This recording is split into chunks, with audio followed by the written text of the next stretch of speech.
Pulau Bali adalah salah satu daerah di Indonesia yang kental akan budaya dan tradisi yang kuat. Masyarakat Hindu Bali memiliki berbagai macam upacara, salah satunya adalah Ngaben. Ngaben merupakan upacara kematian atau kremasi yang dilakukan oleh umat Hindu di Bali. Ngaben termasuk ke dalam upacara Pitrayadnya yang dilakukan untuk mengambilkan 5 unsur elemen manusia yang dikenal sebagai Panca Mahabhukta kembali ke alam. Elemen-elemen itu adalah apa sebagai air untuk darah, keringat, air liur, dan segala yang cair di dalam tubuh manusia. Teja sebagai api untuk panas tubuh manusia. Pertiwi sebagai tanah untuk kulit dan daging manusia dan segala zat padat pada tubuh manusia. Bayu sebagai udara untuk napas manusia, dan akasa yaitu ruang untuk rongga perut di bawah hati manusia.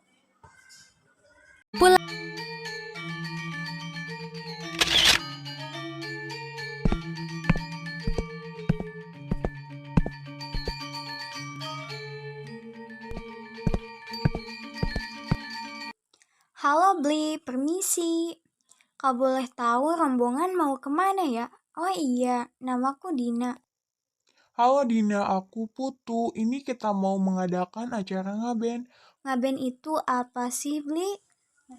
Ngaben itu upacara pembakaran jenazah. Wah, aku boleh ikut? Boleh, tapi kamu harus mengenakan kain selendang terlebih dahulu. Kalau orang lokal yang menghadiri upacara ngaben, dia itu harus pakai kebaya kain sama selendang. Tapi asalkan pakaian kamu sopan, tambah kain sama selendang aja cukup. Untuk laki-laki, pakai baju yang kupakai ini. Ada udeng, kemeja, sama kain.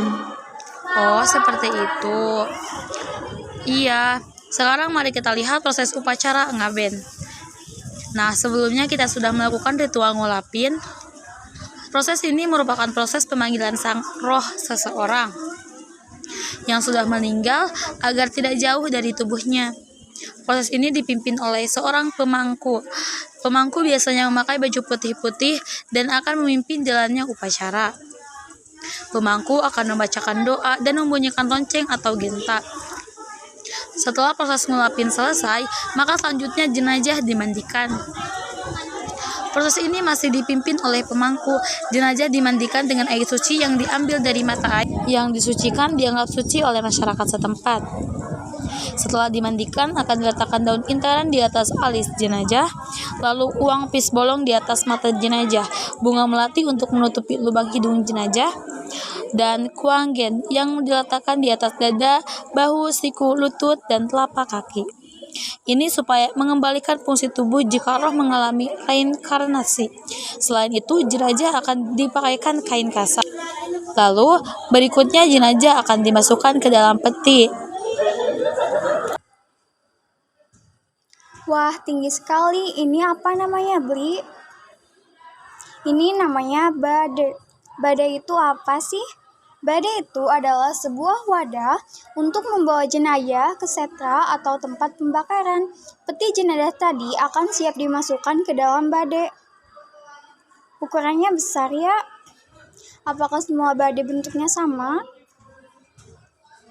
Setiap kasta memiliki bentuk badai yang berbeda-beda. Ada golongan Brahmana, golongan Ksatria, golongan Waisya, dan golongan Sudra. Kalau kaum Brahmana, badainya seperti apa? Untuk kaum Brahmana, badai yang digunakan tidak beratap, untuk menandakan bahwa mereka tidak terikat dengan duniawi, karena mereka adalah orang suci, dan memiliki pepalihan berjumlah 3. Lalu, kalau yang paling tinggi ini untuk kaum golongan kesatria atau para raja. Badai ini memiliki bentuk badai terlengkap dibandingkan kasta lain. Badai mereka diberikan atap sebanyak 11 atap dengan papalihan berjumlah 5. Badai ini untuk golongan Waisya. Badai yang mereka gunakan hanya boleh menggunakan 7 atap dengan pepalihan berjumlah 4. Ini untuk kaum sudra menggunakan arsitektur badai bentuk paling sederhana dengan hanya satu palih. Lalu siapa yang akan mengangkat badai ini?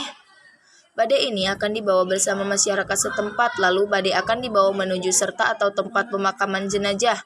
Badai akan diputar 3 kali ke kiri pada saat berangkat dari rumah, lalu pada saat bertemu persimpangan jalan, dan saat sampai di setra. Ini dilakukan untuk mengucapkan selamat tinggal kepada lingkungan rumah dan dunia. Nah, sekarang kita udah sampai di setra. Wah, ini semua apa namanya, Bill? Ini semua namanya petualangan. Peti jenazah tadi akan dipindahkan dari badai ke dalam petualangan. Petualangan merupakan wadah jenazah untuk dikremasi. Tapi secara spiritual, petualangan adalah pengantar roh ke alam roh untuk menghadap Sang Hyang Widi. Wah, banyak sekali petualangan di sini.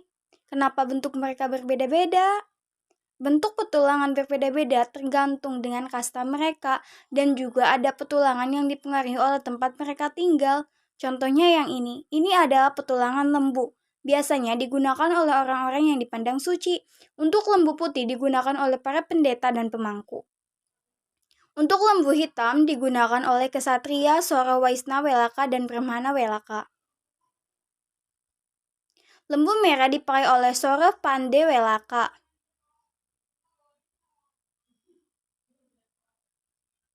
Kalau yang merah tua itu apa? Bentuk petualangan singa berwarna merah tua dan bersayap umumnya dipakai oleh keturunan raja-raja. Kalau yang ini seperti naga yang berbuntut ikan ya? Nah, betul dah tuh, ini bentuk petualangan nada kaang. Bentuk petualangan ini adalah kombinasi naga dan ikan. Dipakai oleh Arya Sentong dan Sekte Wisnu. Yang ini bentuk petualangan Gedarba. Adalah petualangan berbentuk beruang berwarna hitam. Biasanya digunakan oleh kula wangsa atau orang kebanyakan. Wah, ada kombinasi gajah dengan ikan juga ya? Iya, ini bentuk petualangan Gajah Mina. Merupakan kombinasi gajah dengan ikan. Biasanya digunakan oleh golongan Waisya. Bentuk petualangan singa kaang merupakan kombinasi singa dengan ikan. Digunakan oleh golongan Pasak Baliaga dan Pasak Pulasari. Wah, ada petualangan berbentuk rusa juga. Ya, ini bentuk petualangan menjangan. Dengan tanduk bercabang-cabang digunakan oleh Sang Arya. Petualangan ini bagaimana? Bentuk petualangan macan merupakan harimau berwarna merah dan belang dipakai oleh Pasik Pulasari dan Pande. Kalau yang ikan hijau ini namanya bentuk petualangan sudang-sudangan, merupakan petualangan berbentuk ikan. Biasanya dipakai oleh para nelayan di daerah tepi pantai. Lah, kenapa ini kayak peti? Ini namanya bentuk petualangan tabla, merupakan peti biasa berkaki 4 sebagai penyangga dan berwarna putih. Petualangan ini digunakan oleh orang-orang yang dipandang suci. Wah, menarik ya. Setiap kasta memiliki bentuk petualangannya masing-masing. Lalu setelah ini proses selanjutnya apa? Upacara kremasi akan segera dimulai. Mereka akan membakar petualangan. Proses ini biasanya memakan waktu kurang lebih 2 jam. Setelah selesai, abu akan diambil dan dikumpulkan. Tulang-tulang yang belum menjadi abu akan digilis dan dihaluskan sampai menjadi abu.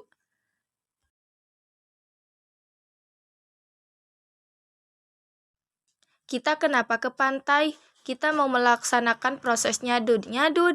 Ya, proses ini adalah di mana kita akan menghanyutkan abu yang sudah dikremasi tadi. Sebelum dihanyutkan, masyarakat akan berdoa menghadap laut agar roh diterima dan dapat pergi dengan tenang. Barulah setelah itu akan dihanyutkan ke laut. Gimana Dina? Sekarang kamu sudah tahu proses nyadud? Ya, sangat menyenangkan mengetahui hal baru. Terima kasih ya Bli untuk hari ini. Sampai berjumpa lagi Bli.